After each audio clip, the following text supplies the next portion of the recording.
again, I'll gut you like a fish. Hi, I'm Chucky. Wanna play? Behold! Fish boy! This is my boomstick!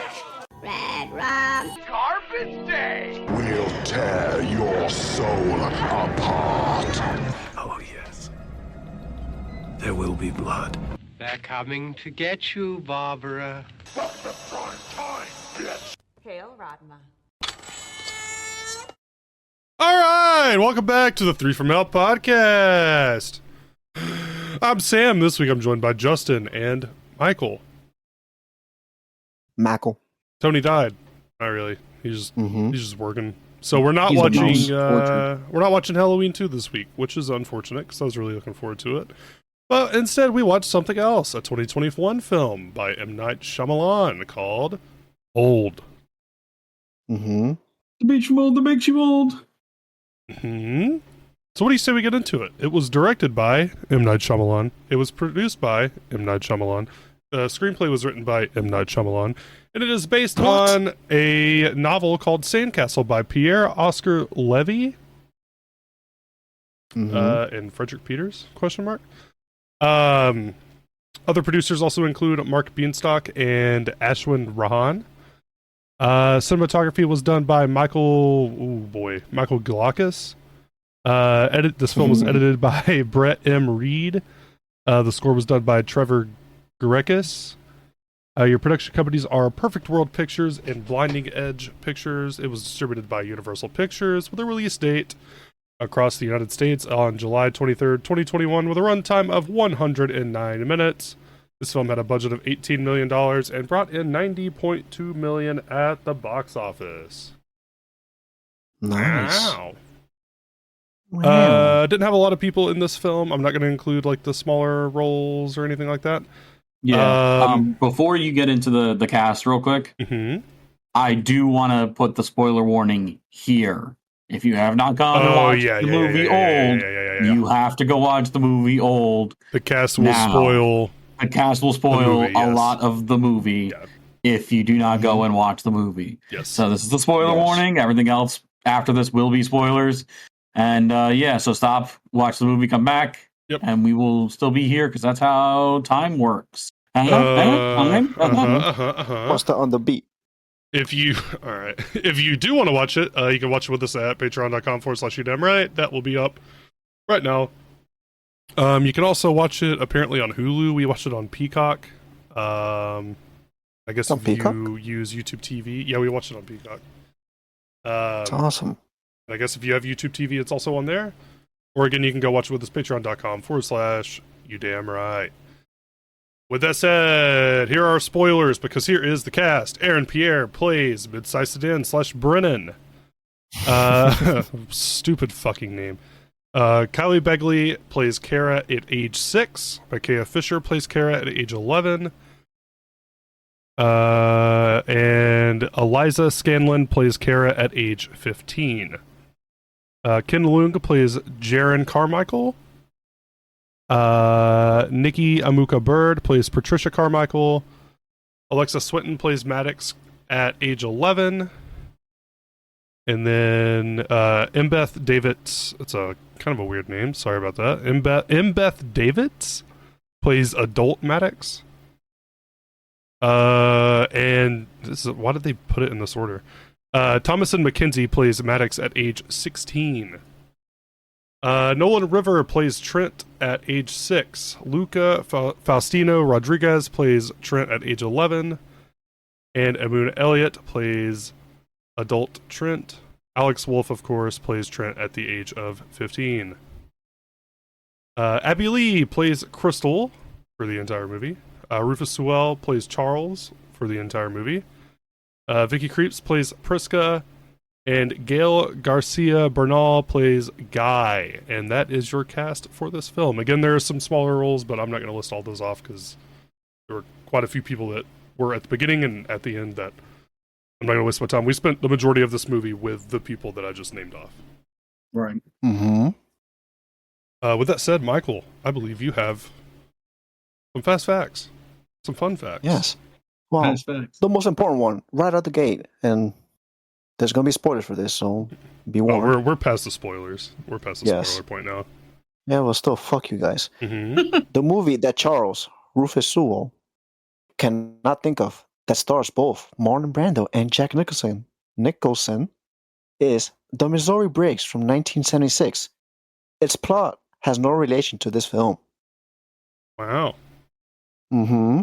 This was filmed in 2020 during the height of the global coronavirus pandemic. Cast and crew had to be tested daily for potential infections, and Night Shyamalan said of the production, the main priority was to keep everyone safe and well. Despite all of us living and working together over a period of months, nobody became sick, which was fantastic. So, props to him. Yeah. For having a safe environment. He was inspired by Australian New Wave films like Picnic at the Hanging Rock, 1975, for the freeze tag game that the kids play on the beach. The ideas of kids, I can't read, I'm having a stroke. The idea of kids freezing in time was meant to compare with the kids rapidly aging later in the movie, which I did kind of notice it, but I didn't know what was actually happening. I just assumed it was Kevin Dunn filming at first. He was also hugely influenced by the filmmaker Luis Buñuel's famous satire, The Exterminating Angel, 1962. Pretty cool name. Another film about a group of characters that find themselves trapped in an otherwise benign location and unable to leave. He was so influenced by it that he made the logo of Old Beach Resort's setting a white palm leaf, the exact same palm leaf featured in the opening shot of that film. This is the first M. Night Shyamalan film to be shot on 35mm film stock since The Last Airbender. All his projects since have been shot digitally. Interesting. The song 11-Year-Old Maddox was singing along to at the start of the movie was written and performed by Salika Shyamalan, one of his daughters. So that was cool. Let me see what else. The ring code the children use resembles the code the Zodiac Killer used in the San Francisco Bay Area murder of the early 1970s. Thank you. Not a fun fact, but it's a fact nonetheless. Mm-hmm.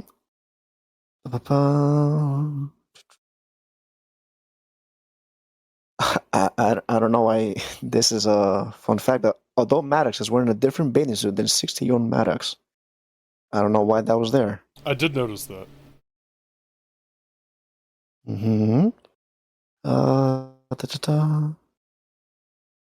Spoilers. Near the end of the film, the notebook that they find is said to have belonged to a science fiction writer. It contains a written possible theory of the unnatural phenomenons and lists other previous victims' names. This is a direct reference to the graphic novel wherein the main character that comes up with theories for the unusual situation is a science fiction writer. And I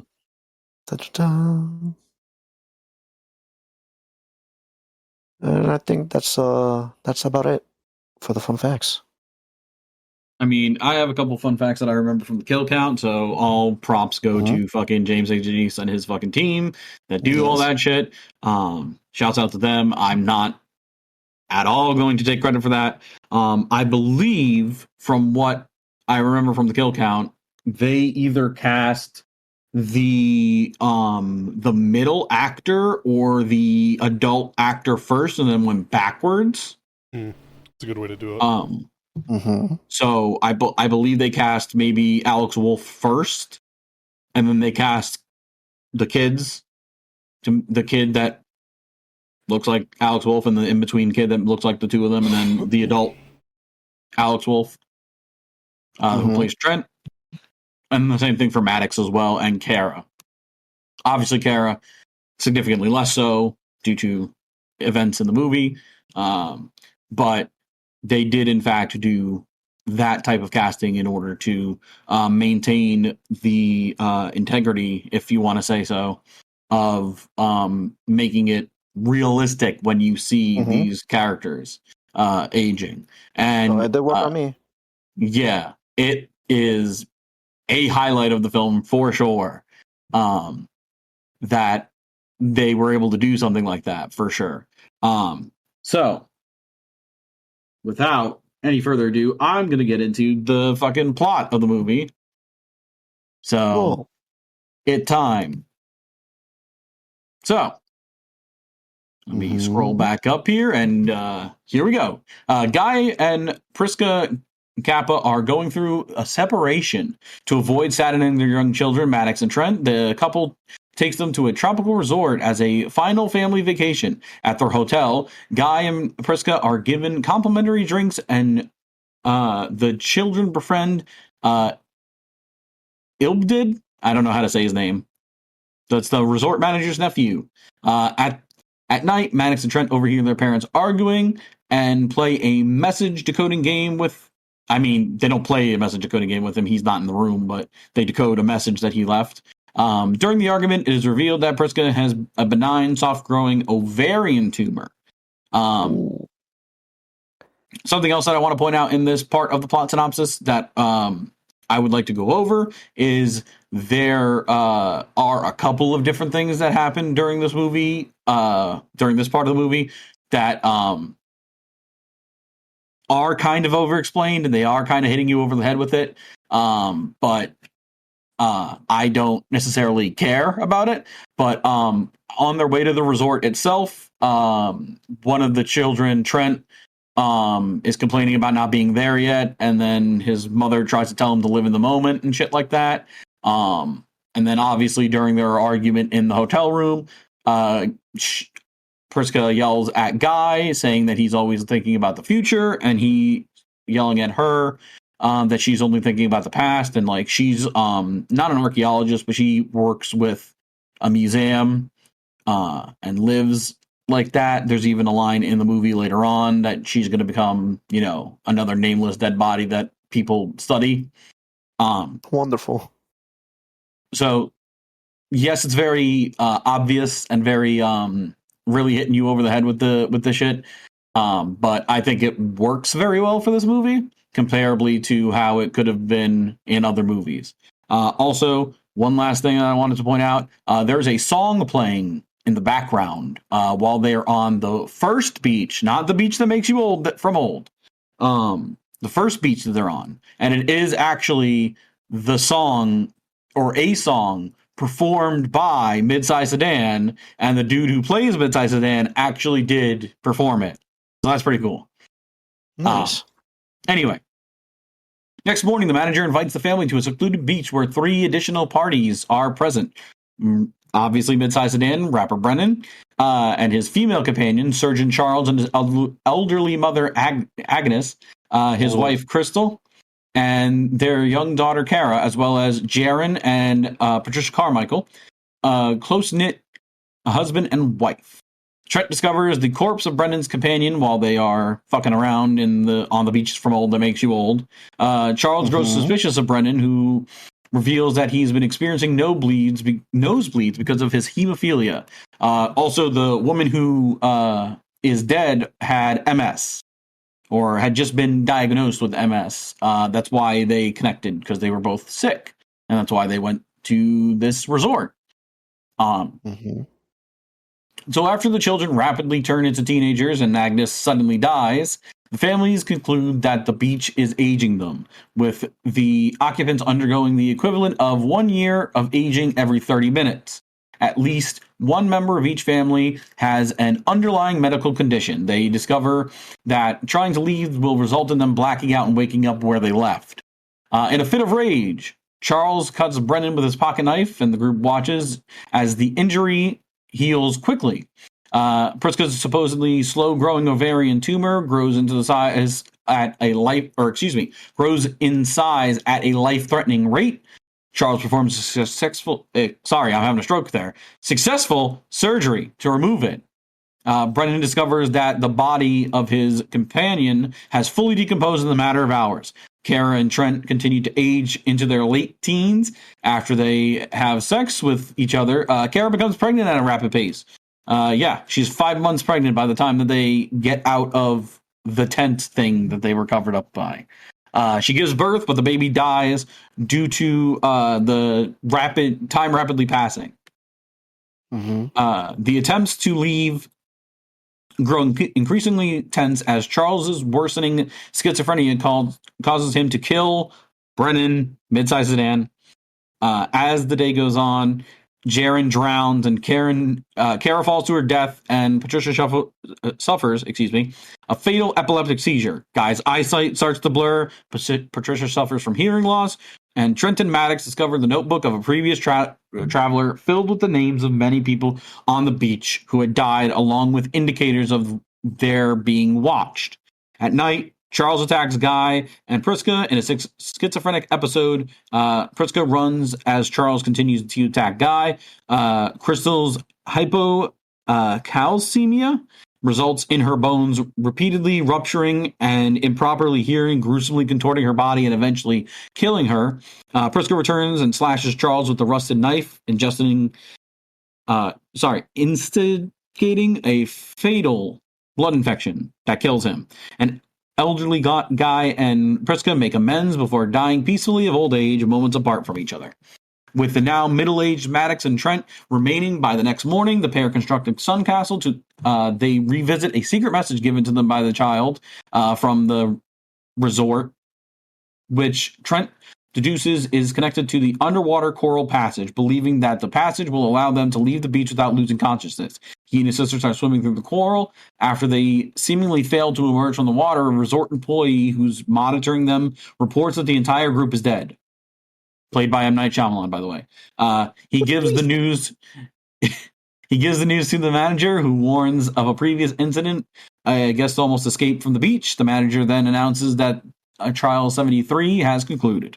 It is revealed that the resort is a front for a research team for the pharmaceutical company Warren and Warren that was conducting underground clinical trials of new medical drugs, which are administered to guests with medical conditions by spiking their drinks.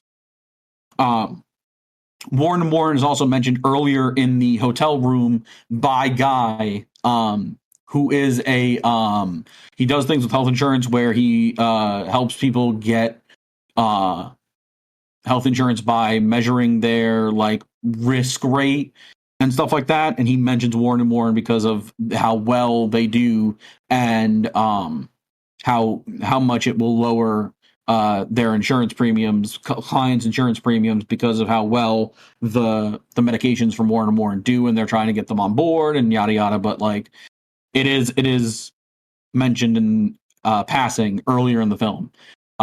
Anyway, because the beach naturally accelerates the lives of the guests, the researchers have been able to complete the lifelong drug trials within a day. The researchers lure a new group to the beach, but are interrupted by Trent and Maddox, who survived the underwater swim, using the notebook as evidence that they give to a vacationing police officer, Greg Mitchell, who they met earlier in the film. Discovering everyone listed in the notebook is a missing person, he informs his boss of the researchers' crimes. The researchers are mentioned to have been arrested, with subpoenas sent to the rest of Warren and Warren, as Greg plans to reunite Trent and Maddox with their aunt as the movie comes to a close. Couple other things that I wanted to throw out there for this film. Shyamalan did say that the film's focus on aging reminded him of his father, who did have dementia, and his children he was watching grow up. So the combination of the two of them helped him write this film. And I believe, again, based on the kill count, which you can directly go watch that at Dead Meat. But I believe the actual constant thing that let me scroll back up and get his name. The doctor says over and over again. Ken Young. I just need to find his name. Rufus Sewell, who plays Charles, the schizophrenic cardiac surgeon. The thing about Marlon Brando and Jack Nicholson being in the same film together, I believe Shyamalan said that actually is something that his father would repeat over and over again. While having dementia and whatnot. So it's somewhat personal experience for Shyamalan as well when it comes to this movie and whatnot. So that is the synopsis of the movie Old and the beach from Old that makes you old. And now I'm going to continue to fucking talk because we got Rotten Tomatoes reviews. Yeah. Oh boy. So, The Beach from Old That Makes You Old has a 50% from critics on Rotten Tomatoes. This is 50%, 46 top critics, 50% all critics, and verified audience, 53%, all audience, 43%. 3.2 out of 5-star ratings, 5.50 out of 10-star ratings from the critics. M. Night Shyamalan really knows how to deliver movies that people consider to be mid. So, as always, we are going to read some critic reviews, and then we're going to read some motherfucking people reviews, some normie reviews, and then we're going to give our thoughts, and then we're going to close it the fuck out. People. You people. So I'm just trying to open up.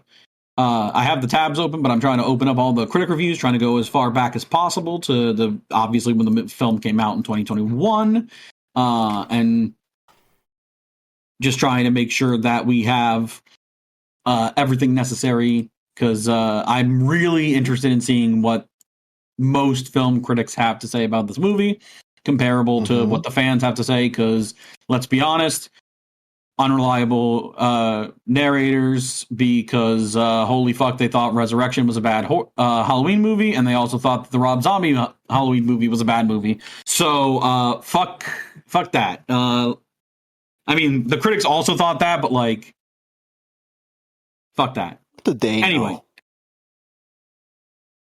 So starting from the bottom, now we're here. Refreshingly unique is the first positive reaction we have gotten for this movie.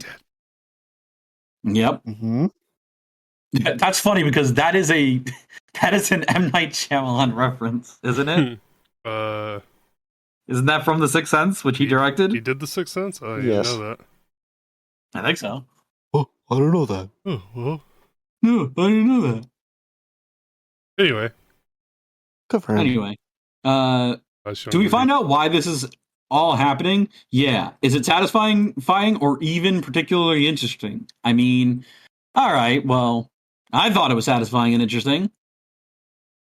I like that the twist of the movie was not just the beach is making them old and it's supernatural and that's it. I did not see the twist coming. Like, you can't say that you really honestly thought that out of all the things that could possibly happen at the end of the movie, we were going to get fucking... they're using the beach from Old That Makes You Old to do clinical trials and fast-track medicine to make themselves money. Like, that's crazy. Okay. This is just a very enjoyable and I was on the edge of my seat, not knowing whether to flinch or laugh, though I did both. Yeah, that was pretty good. Old is good. It's very good. Thank you. I think this is good. The possibilities are rich, but Old is just dumb. Another elevator pitch that Shyamalan never develops into a compelling story. What's extraordinary is how the daft dialogue infects the talented cast. Yeah, I'll talk about that in a minute. Although Old isn't entirely successful, I enjoyed hanging with it. See? That's it. Intriguing concept, flawed execution. Hold on. The potential to explore the most humanistic of fears is wasted with the characters and a script that feels entirely inhuman. Old is okay. That's the whole review. Real.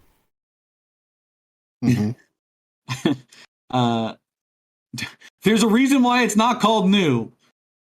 What? What? Sometimes I wonder why these fuckers even have a job writing reviews. Reverse Benjamin Button. Fast forward. Yeah. Also, a turd. I was glued to the screen for every second of it. Yeah, let's go. His characters might be rapidly aging, but the filmmaker's undeniable talent feels as if it's regressed back to its awkward and gangly The Happening days. Old is a pretty. I think this is a pretty interesting review. Old is a pretty lousy horror film about adults, but a pretty good one about children. I can see that. I don't know if I 100% agree with that, but I definitely like that review conceptually. Mm-hmm. All right, I need to find one more fucked up critic review before I switch over to the audience one. This is the worst movie in the Halloween franchise. Yeah.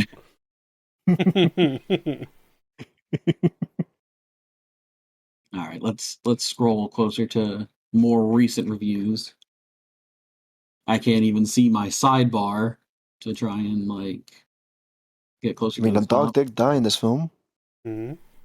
Yeah, it might as well be part of the Halloween franchise. Let me see, who played the dog. Hang on. Raggy. Oh. Look for the name of the dog. Okay. Old is one of those cases of a remarkably unique, intriguing concept failing to reach its potential due to overall disappointing execution of too many ideas. Okay, here we go. And now I can move on to the audience reviews after this critic review of Quite Beautiful and Very Stupid. Mm-hmm.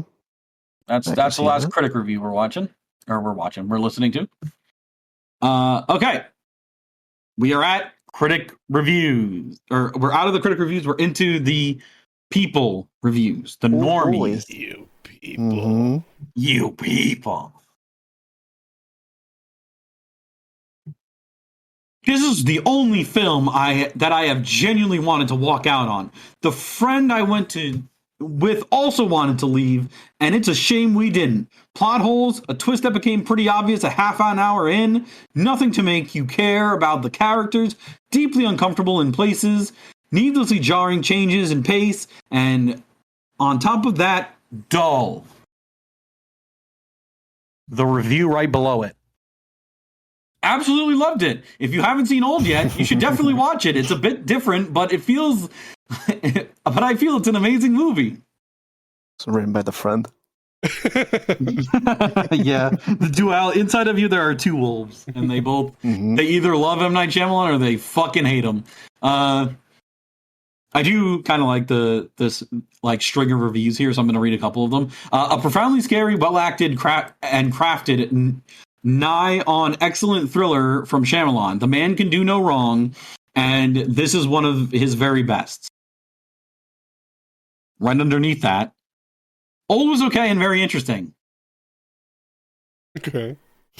I just liked the combination of holy shit, we wanted to walk out. I absolutely loved it.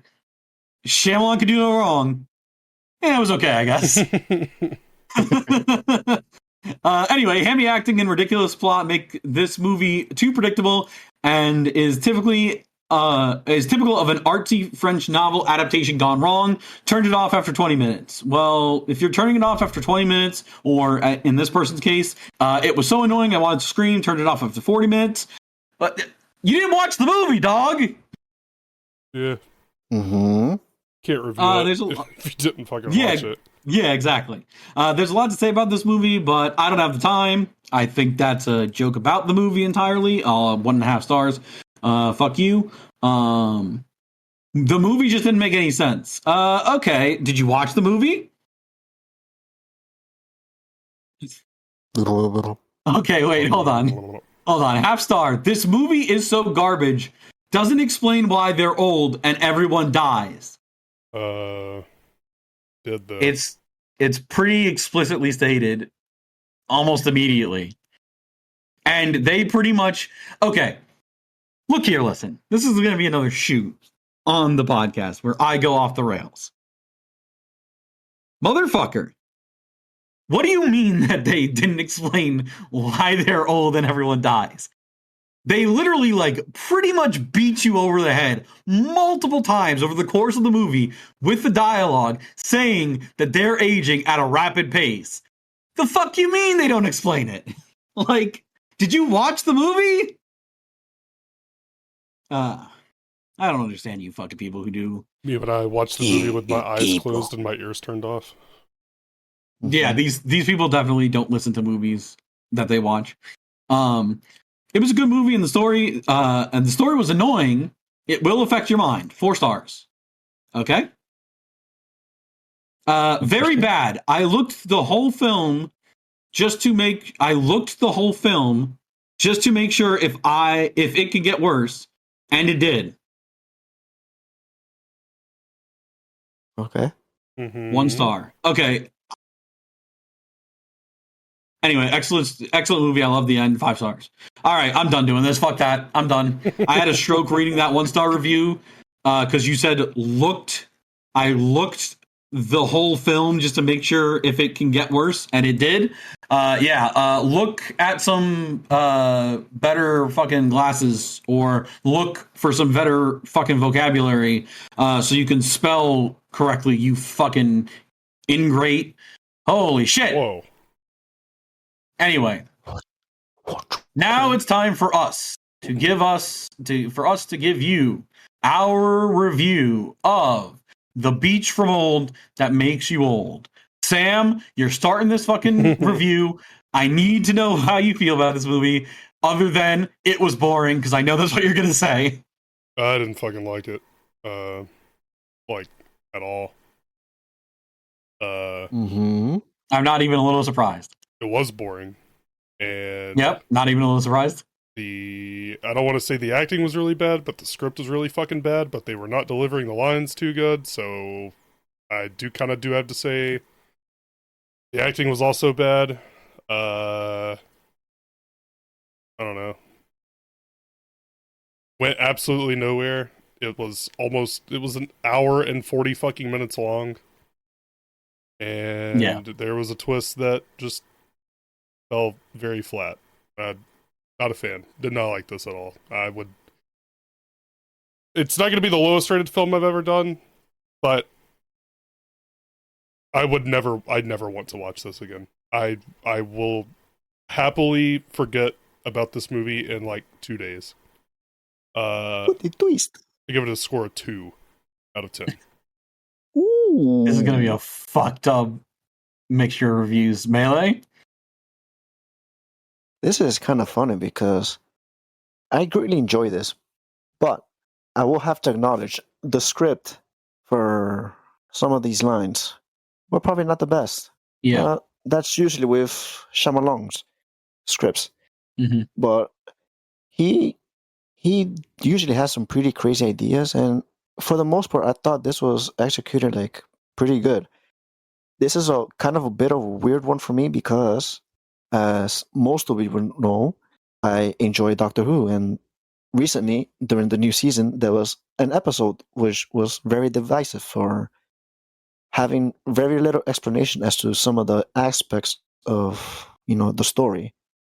And I feel like maybe some people will want to find out what's the properties of how people are aging, but for me I don't really care, because the real twist was they were using this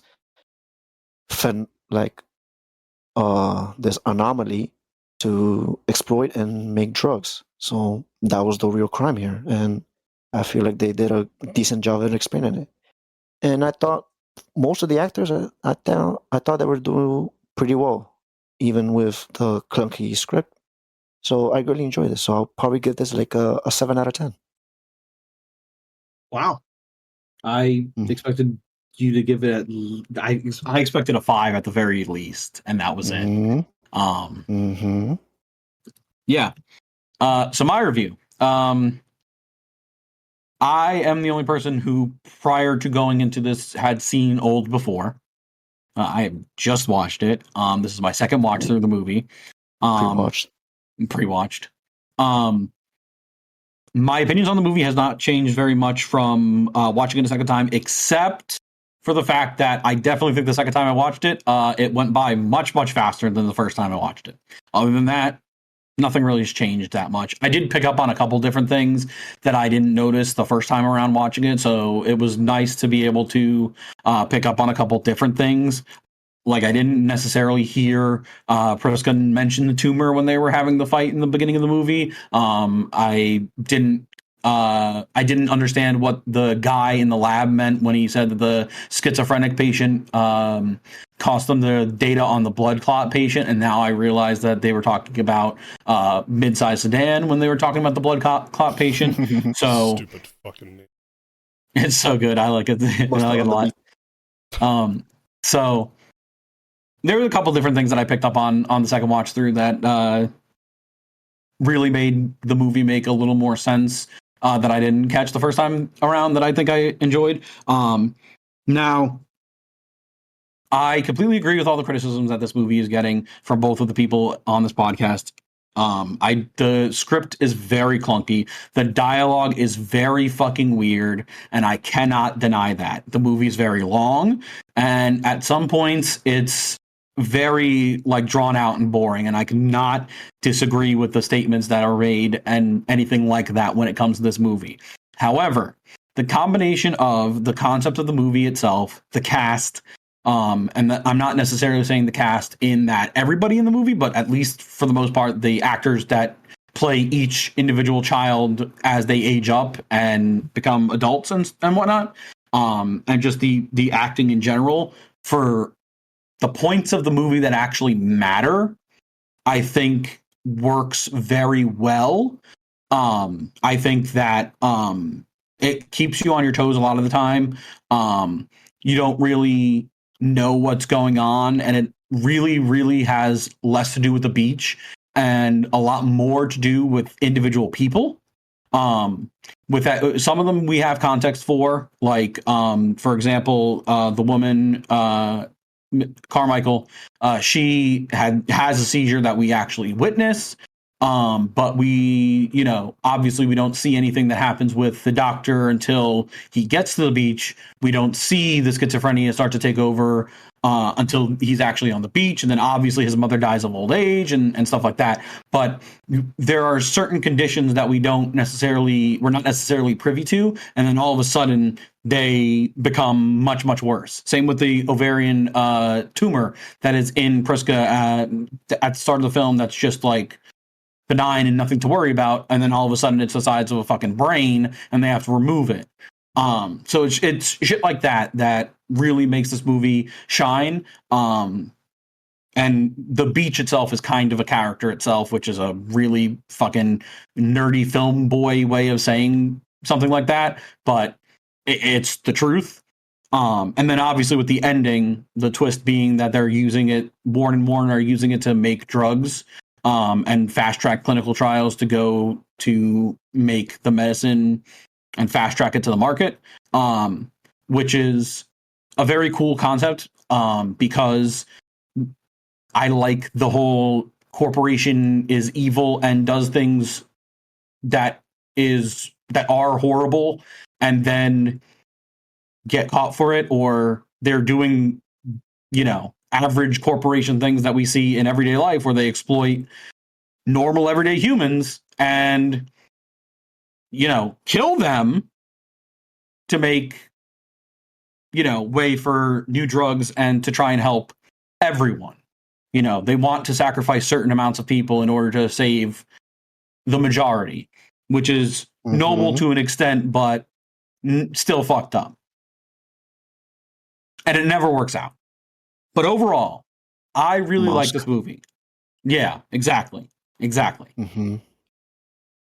Overall, I really like this movie. I don't care how weird the script and dialogue is. I enjoy a lot of it. I don't care how much they hit you over the head with the fact that the movie is about being old and growing older and losing your youth or aging or whatever the fuck. I don't care. It was very well done.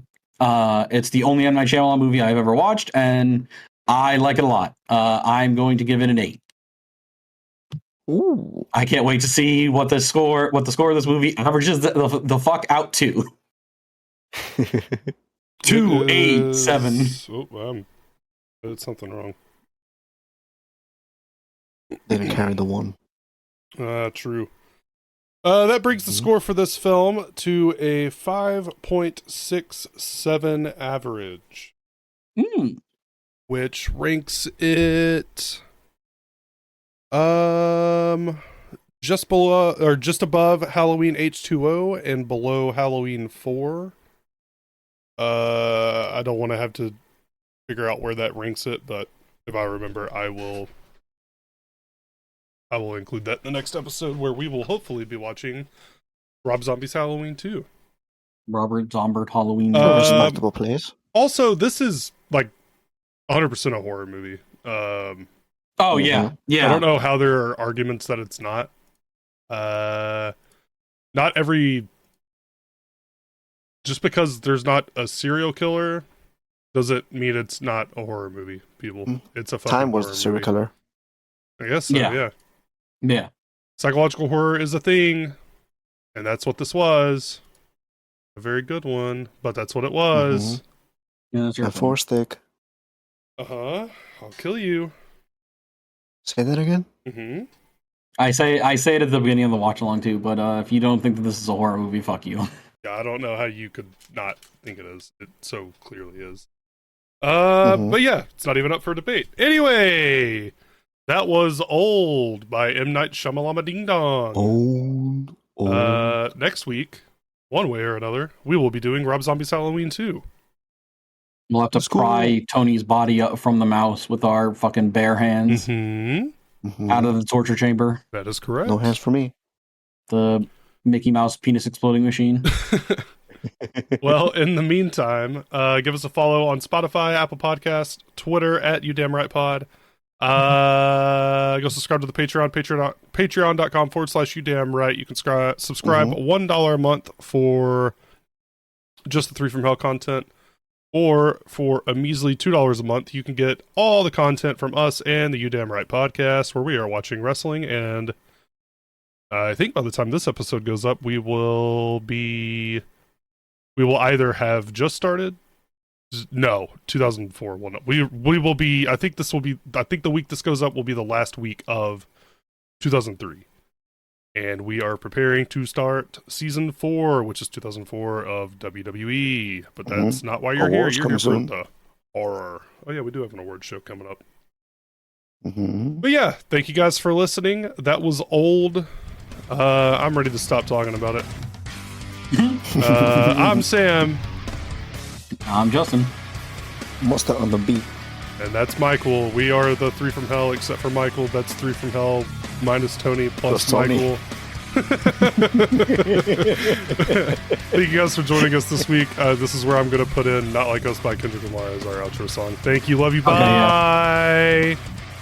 Wyatt, say the words. All right.